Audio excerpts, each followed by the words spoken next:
lancer peut-être l'enregistrement? Ouais, attends, je fais ça. Ouais, c'est fait. Ah, c'est fait?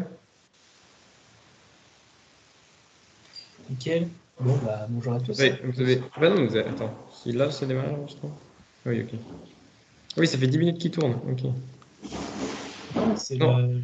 Non, c'est je vais juste le Toujours lancer. en attente, je comprends pas. c'est l'appel qui dure mieux, mais Pourquoi est-ce qu'il y a marqué Ok. enregistrement en attente?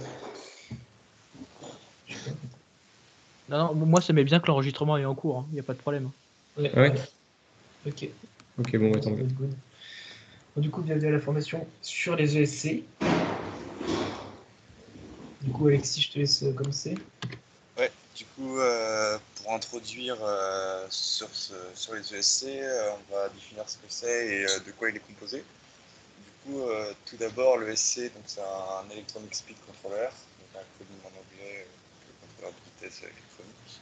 Et du coup, ça va permettre de contrôler la vitesse et le sens du moteur. Du coup, pour pouvoir contrôler tout ça, il faut que le ESC soit adapté au courant maximum que le moteur peut consommer et en mesure de le fournir à la bonne tension.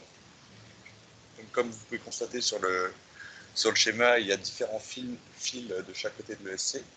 Donc tout d'abord, il va y avoir les deux gros fils rouge et noir qui vont être l'alimentation en entrée. Donc ils servent à alimenter l'ESC directement depuis la batterie. Ensuite, il va y avoir les trois petits fils à gauche, noir ou marron, rouge et jaune, là, qui vont être les trois connecteurs ACOS. Du coup, ces broches servent à relier... Non, pardon, je me suis trompé, c'est les autres.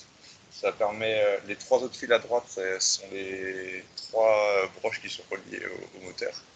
Et du coup, il va y avoir ensuite le connecteur du servomoteur RC à trois broches, donc qui va permettre de faire passer les infos qui sont envoyées à l'ESC. Ensuite, ouais, vas-y.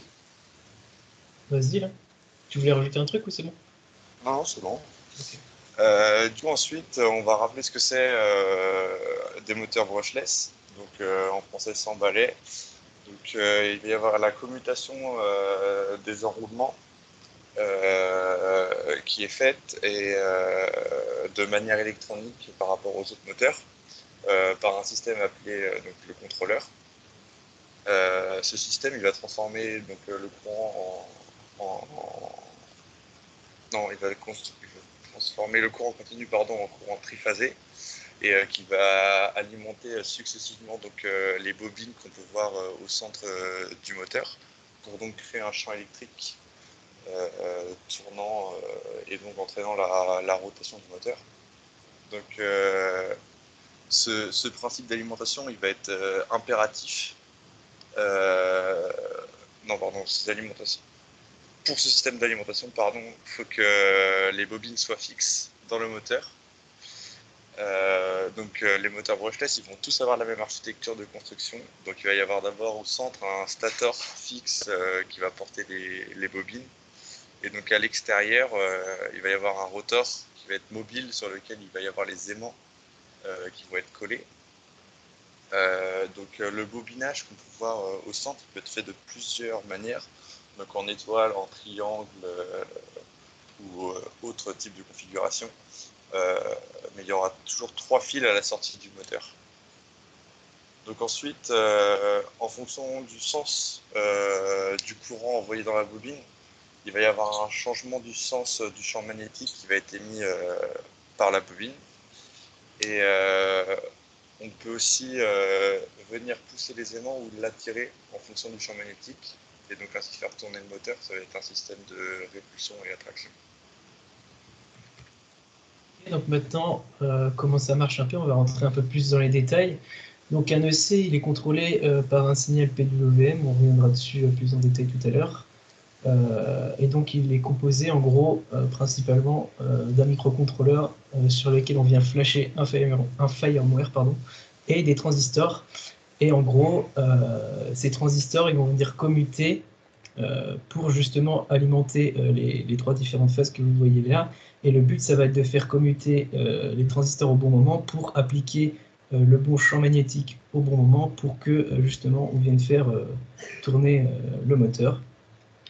Et donc du coup, l'ESC, il est composé des transistors, du microcontrôleur et des firmware, et ça permet en fait le contrôle des 3 phases du moteur. Donc il y a plusieurs firmware qui existent, il y en a des open source qui vont être, ça veut dire qu'en fait on va avoir accès au code et qu'on va pouvoir le réutiliser et l'exploiter, et des clauses de source qui vont être on va pas avoir accès au code et on va devoir acheter en fait le firmware, et on ne pourra pas venir le modifier. Du coup en fait, pour faire tourner le moteur, comme je disais tout à l'heure, on a besoin de venir faire commuter les transistors. Le tout, c'est d'arriver à les faire commuter au bon moment pour induire une rotation du moteur et pas une force contraire qui viendrait le ralentir. Donc du coup, on a ce qu'on appelle un crossing point, qui va être le moment où on envoie l'instruction à un transistor de commuter, et donc il y a un délai en fait entre le moment où on lui dit de commuter et le moment où il commute. Ça se fait pas instantanément, même si c'est très rapide. À l'échelle humaine, c'est pas si rapide pour un ordinateur. Et donc, tout l'enjeu, c'est de savoir en fait à quel moment dire au transistor de commuter pour que le champ magnétique soit changé au moment où l'aimant arrive devant et que ça induise un mouvement de rotation. Du coup, on a ce qu'on appelle la force, la bague électromotrice force, qui va permettre en fait de situer le rotor par rapport au stateur dans le moteur, et donc de faire commuter les transistors à un moment précis. Donc comment ça marche? En gros, je vais revenir là. En gros, vous voyez, quand l'aimant là du rotor, il repasse devant le stator, il va créer un courant électrique dans la bobine que l'ESC va pouvoir récupérer, et comme ça, il va savoir que l'aimant est passé devant, et il va ainsi récupérer la position du rotor en fonction du stator. Donc voilà. Donc là, on va parler un peu des protocoles et du signal PWM. Donc le signal PWM, je pense que vous savez tous à peu près comment ça marche. En gros, il est caractérisé par son rapport cyclique, qui est sa période à l'état haut sur sa période totale. Et on va contrôler en fait les moteurs avec un signal PWM, c'est-à-dire que quand le rapport cyclique sera de 100%, on enverra la vitesse maximale dans les moteurs. Donc quand en gros tout ça, ce sera 1. Et quand le rapport cyclique sera de 0, on n'envoie rien du coup dans les moteurs, même si en théorie, le rapport cyclique sera jamais à 0 pour contrôler des moteurs.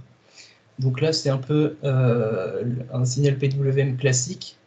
Donc dans le monde des bisounours, on va dire, en gros, ça c'est le signal que l'ESC va envoyer au moteur.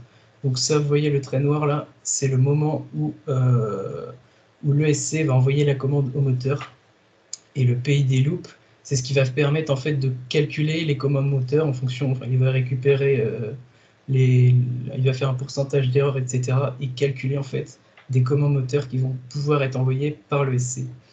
Et du coup, dans le monde des bisounours, on va envoyer un signal PWM, et dès arrivé au trait, on va calculer du coup la commande moteur envoyée, et dès que le signal PWM arrive, hop, on envoie la commande. Attends, je peux pas là. T'en as pour longtemps? Oui. Oui, bah 2 secondes, je peux pas là. Bon bah petit imprévu, désolé. Donc je reprends. Sauf que dans la réalité, ça se passe pas comme ça, parce que l'ordinateur, il va avoir besoin de temps pour calculer, et il peut y avoir des perturbations quelconques. Ce qui fait que l'ESC, en fait, parfois, il va recevoir sa commande moteur, enfin la commande moteur, pardon, va être calculée après que le PWM ait été envoyé. Ce qui fait que l'ESC, quand il va arriver là, si sa commande moteur, elle n'est pas faite, il va renvoyer la valeur précédente du rapport cyclique, et cette valeur-là, elle sera renvoyée au rapport cyclique suivant. Ce qui fait qu'on va avoir un décalage en fait dans l'envoi des commandes moteurs, et que ça ne va pas être très fluide. Alors du coup, pour résoudre ça, justement, c'est là qu'interviennent les protocoles. Les protocoles, ils vont servir justement à venir compenser ce problème et essayer de le résoudre. Donc là, je prends l'exemple du OneShot 125. En gros, il combine 2 techniques, donc ce qu'on va appeler le 5PWM et le Fast PWM. Donc le 5PWM, en gros, il dit que au lieu d'envoyer des commandes moteurs, enfin de dire, au lieu que l'ESC se base sur une fréquence et qu'il envoie à chaque fois à un moment précis ses commandes moteurs, il va attendre de recevoir justement les calculs de PID pour envoyer sa commande moteur. Et également, du coup, le fast PWM va consister à envoyer de plus petites impulsions. Vous voyez bien que sur le temps, là on est de l'ordre de 1000 microsecondes. On va venir envoyer des plus petites impulsions, ce qui va nous faire gagner en fréquence. Donc du coup, là, c'est un peu un résumé de tous les protocoles. Donc là, c'est ce dont je vous ai parlé à l'instant. Donc ce sont des protocoles, il y a deux types de protocoles qui sont analogiques et numériques. On va d'abord traiter les protocoles analogiques. Donc comme je vous ai dit, le but c'est de venir augmenter la fréquence en réduisant la durée des impulsions tout en utilisant, tout en disant à l'ESC d'envoyer ses commandes moteurs lorsqu'il les reçoit et pas périodiquement. Et donc là, on peut voir que on a des durées d'impulsion qui sont de plus en plus courtes en fonction des protocoles, ce qui va nous donner des fréquences max. Donc pour le one-shot 125 de 4 kHz max, pour le 42 de 12 kHz et pour le multi-shot de 40 kHz. Et donc ça va permettre en fait, c'est ce qui permet à l'ESC de communiquer avec les moteurs et le microcontrôleur. Donc ça, ce sont les protocoles dits analogiques, et il existe aussi des protocoles numériques qui, eux, s'appellent le D-Shot. Et donc la différence entre justement un signal analogique et un signal numérique, c'est que le signal analogique, il va venir représenter en fait les caractéristiques physiques du signal, tandis que le numérique, ça va être un encodage en fait de ce que, enfin, ça va être plutôt une modélisation du signal, ça ne va pas être la vraie valeur physique exacte. Bon, en termes de précision, on peut avoir la même précision avec l'analogique et le numérique. Et donc, les protocoles numériques, comme le D-Shot, ils vont se baser sur une séquence de 16 bits, où on va avoir 11 bits qui vont nous indiquer le niveau de gaz, donc envoyé au moteur, un bit qui va gérer la télémétrie, et 4 autres bits qui vont gérer le contrôle de redondance, qui lui vérifie et contrôle le signal pour chaque commande. Et donc du coup, quand tous les bits seront à 0, on aura le signal minimal à envoyer, la puissance minimale, et quand tous les bits seront à 1, on aura le rapport cyclique maximal.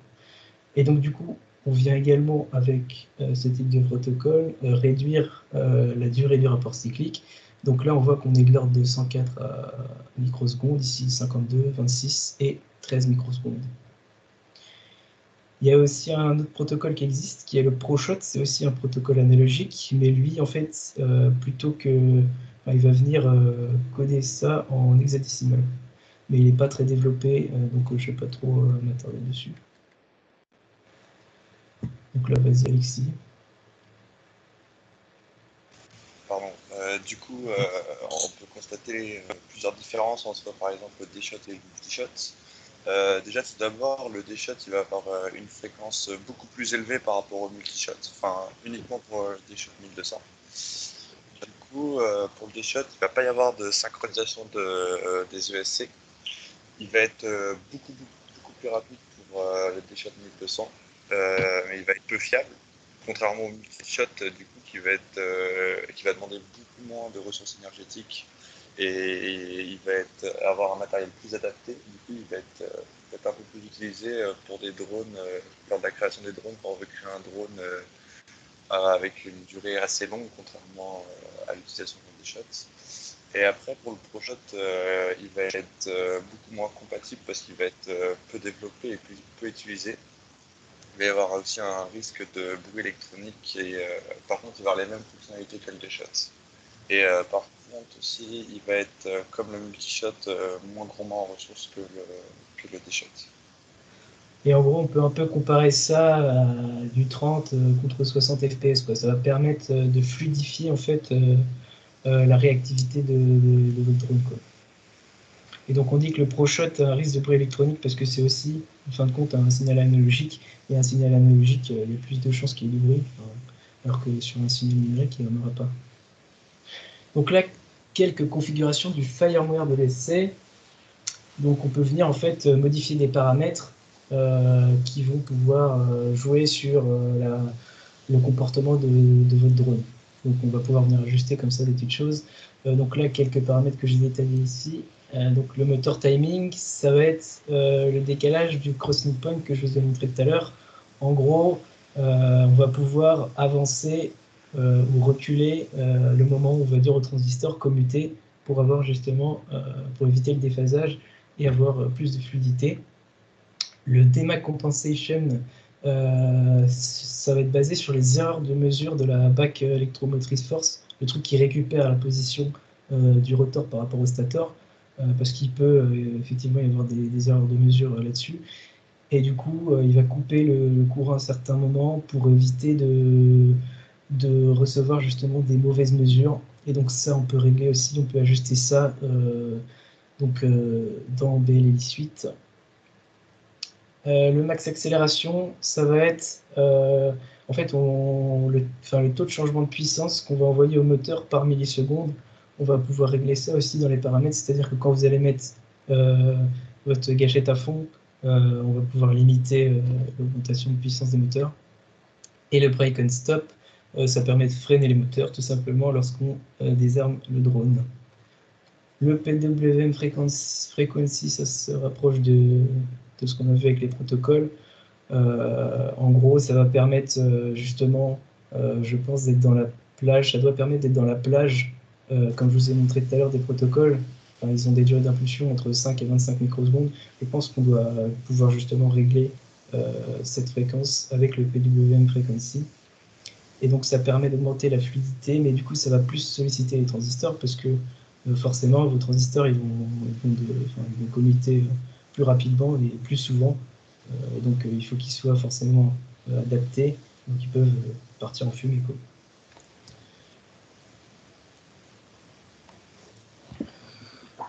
Vas-y, Alexis. Ouais. Du coup, pour les ESC, il en existe deux types. Donc, il va y avoir les ESC, un par moteur, donc les solos, et il va y avoir des ESC qui vont être regroupés en 4 en 1. Donc, les 4 ESC seront regroupés au centre du drone. Ce type de ESC, il va prendre beaucoup de place en hauteur. Il va y avoir une concentration thermique beaucoup plus élevée que les ESC uniques, mais il va avoir un montage assez rapide dans le sens où ça va être facile à monter parce qu'ils vont être les 4 regroupés au même endroit et ça va être sûrement plus résistant et avoir une meilleure propreté, contrairement aux ESS solo qui, quant à eux, vont être moins chers, même s'ils sont multipliés par 4. Il faut savoir qu'il y aura 4 ESC. Ils vont aussi avoir un montage facile comme le 4 en 1 et vont être beaucoup plus faciles à changer lorsqu'il y aura un problème, par exemple lors d'une chute ou quelque chose comme ça, contrairement au 4 en 1 qui, lorsque un ESC est cramé, faudra changer complètement la pièce. Et pour finir, les ESC 4 en 1 ils vont être plus chers que les ESC normaux. Bon, quelques conseils maintenant. Comme on l'a vu tout à l'heure, avec le one-shot et le multi-shot, on doit venir calibrer les ESC à chaque mise sous tension. Donc, ça, c'est un truc qu'il ne faut pas oublier parce qu'on s'est un peu fait avoir avec Parabole. On n'arrivait pas à faire tourner d'autres moteurs et c'est juste qu'on n'avait pas calibré les ESC. Et donc, il faut bien évidemment choisir des ESC appropriés avec ses besoins en termes de batterie, de courant max, les protocoles aussi qu'on veut utiliser parce que les constructeurs ils vont construire les ESC. Ça ne va pas être le même ESC pour du multi-shot ou du D-shot forcément. Et donc, il faut choisir des ESC appropriés. Voilà quelques sources et merci les jeunes.